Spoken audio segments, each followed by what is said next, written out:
Last episode में हमने देखा था कि किंग इन थंडरस्टॉर्म्स को देख के बहुत ही ज्यादा खुश हो जाता है और फिर घर के छतों से भागता हुआ कहीं पे जाने लगता है। तब किंग को ऐसा भागता हुआ एक आदमी और उसके नौकर देख लेते हैं, जिस पर अब ये नौकर कहता है कि आखिर वो स्टूपिड आदमी कौन था जो इतने बरसात में भी इस तरह से सिटी में घूम रहा है। तब पीछे से एक और सर्वेंट आते हुए कहता है कि मेरे ख्याल से वो माउंटेन की तरफ जा रहा है, जिस पर पहला नौकर कहता है कि इसका मतलब क्या वो अभी थंडर बॉडी की प्रैक्टिस करने जा रहा है। तब ये आदमी कहता है कि छोड़ो भी, थंडर बॉडी को कल्टीवेट कर पाना सबकी बस की बात नहीं है, यहाँ तक कि मैं भी इस टेक्निक को कल्टीवेट नहीं कर सकता। इसीलिए मैं दावे के साथ कह सकता हूँ कि इस सिटी में कोई भी इस लायक नहीं है जो इस फॉर्मूले को कल्टीवेट कर सके। जिस पर ये दोनों नौकर भी इस आदमी की चापलूसी करते हुए कहते हैं कि इस सिटी में हमारे सी मास्टर की बॉडी सबसे ज्यादा पावरफुल है और अगर वो किसी चीज को कल्टीवेट नहीं कर सकते तो फिर इस सिटी के लोग क्या ही कर पाएंगे। और अब ये लोग बातें कर ही रहे होते हैं कि तभी किंग बहुत ही तेजी से इनके सामने से गुजरता है और एक बहुत ही हाई जंप मारता हुआ यहाँ से डिसअपीयर हो जाता है। तब ये देखकर ये आदमी थोड़ा शौक होते हुए कहता है कि ये तो कोई बच्चा है, लेकिन उसके बावजूद उसने ये कैसे किया। और फिर ये आदमी अपने लोगों से कहता है कि चलो हमें भी इसका पीछा करना चाहिए। जिसके बाद अब किंग भागते हुए एक माउंटेन के पीक में आ जाता है और फिर हंसते हुए कहता है कि चलो ठंडर फ्रूट खाने का ये बिल्कुल सही मौका है। और इतना कह के किंग ठंडर फ्रूट को निकाल के खाने लगता है। जिस पर पीछे खड़े ये नौकर किंग को देखते हुए कहते हैं कि मास्टर देखिए उस लड़के के हाथ में प्रीसियस ठंडर फ्रूट है। तब ये देखकर ये आदमी कहता है कि नामुमकिन ये बच्चा इस फ्रूट के पावर को एब्जॉर्ब कर ही नहीं सकता।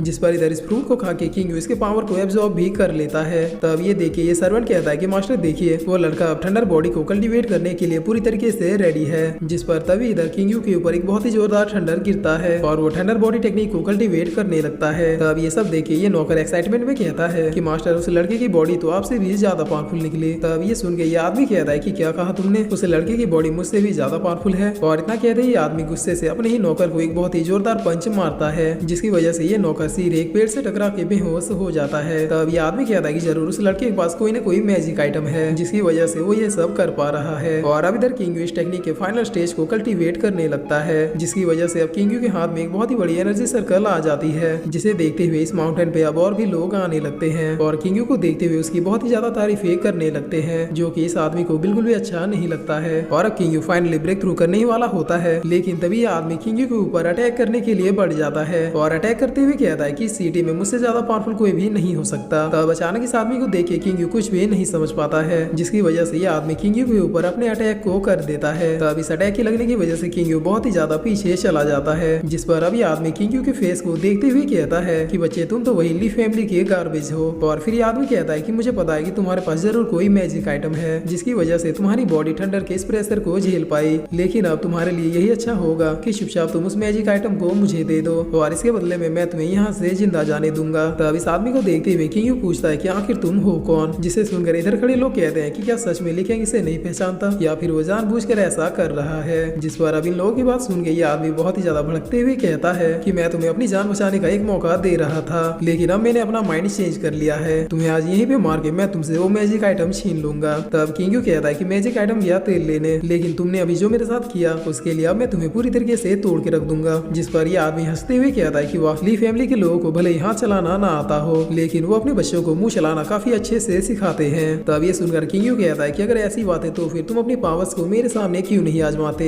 जिसे सुनते ही आदमी तुरंत किंग के ऊपर अटैक करने के लिए बढ़ जाता है। तब किंग भी अपने पंच से इस आदमी के अटैक को रोक लेता है और बस कुछ ही देर के टकरार में ये आदमी पीछे हटता हुआ किंग के अटैक से इंजर्ड हो जाता है। तब ये देखकर लोग कहते हैं कि मुझे यकीन नहीं हो रहा कि ली कैंग सी मास्टर को भी बीट कर सकता है। जिस पर आगे खड़ा आदमी कहता है कि इसका मतलब क्या ली कैंग सी मास्टर से भी ज्यादा पावरफुल है। तब ये सुनकर सी मास्टर इस आदमी को देखता है और फिर वो किंग से कहता है कि मुझे पता चल गया कि तुम अपने ग्रैंडपा के 5 तालिस्मान का यूज कर रहे हो। जिसे सुनकर किंग थोड़ा कंफ्यूज होते हुए कहता है कि तुम भला कौन से तालिस्मान की बात कर रहे हो। तब सी मास्टर के पीछे खड़े नौकर कहते हैं कि ली कैंग तुम्हें शर्म आनी चाहिए कि तुम कल्टीवेट करने के लिए भी अपने ग्रैंडपा के पावर्स का यूज कर रहे हो। जिस पर अब ये मास्टर भी कहते हैं कि बच्चे मैं तुम्हें लास्ट चांस दे रहा हूँ कि चुपचाप यहाँ से चले जाओ, क्योंकि मुझे तुम्हारे ग्रैंडपा के वो यूजलेस तालिस्मान नहीं चाहिए। तब इतना सुनते किंग सीरियस मास्टर के ऊपर अटैक करते हुए कहता है कि तुम मेरे सामने कुछ ज्यादा ही बोल चुके हो। जिस पर अब ये आदमी किंग को देखते हुए कहता है कि पता नहीं क्यों मुझे इस लड़की की पावर थोड़ी स्कैरी लग रही है, लेकिन अब इतने लोगों के सामने मैं यहाँ से ऐसे ही नहीं जा सकता, इसलिए अब मुझे किसी भी तरह से इस लड़के को डिफीट करना ही होगा।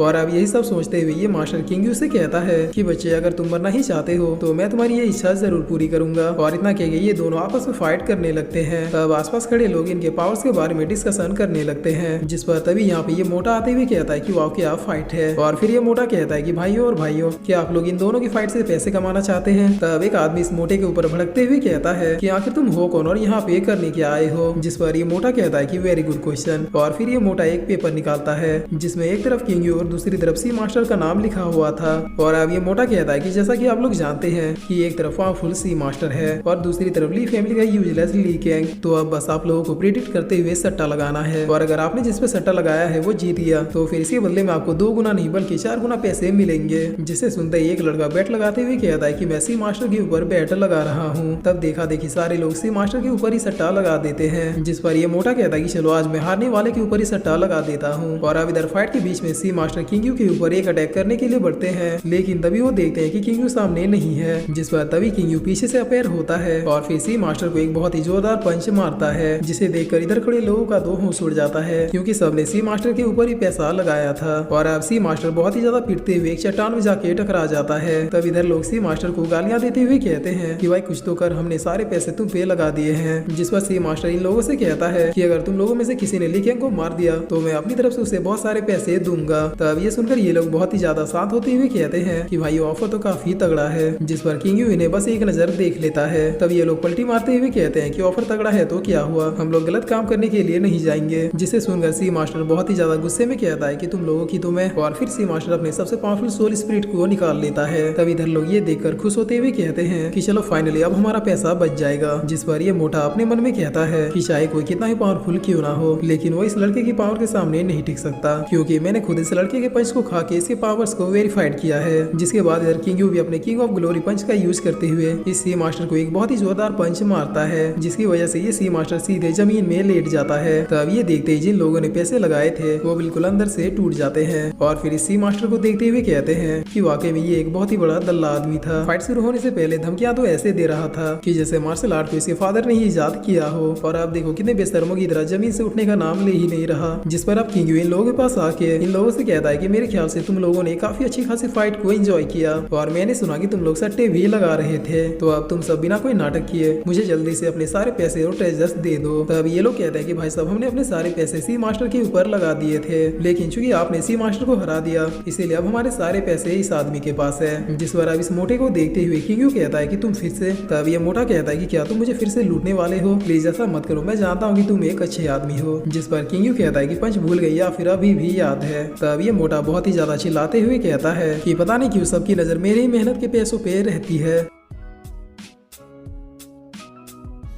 और फिर इसी के साथ ये एपिसोड यहीं पे खत्म होता है।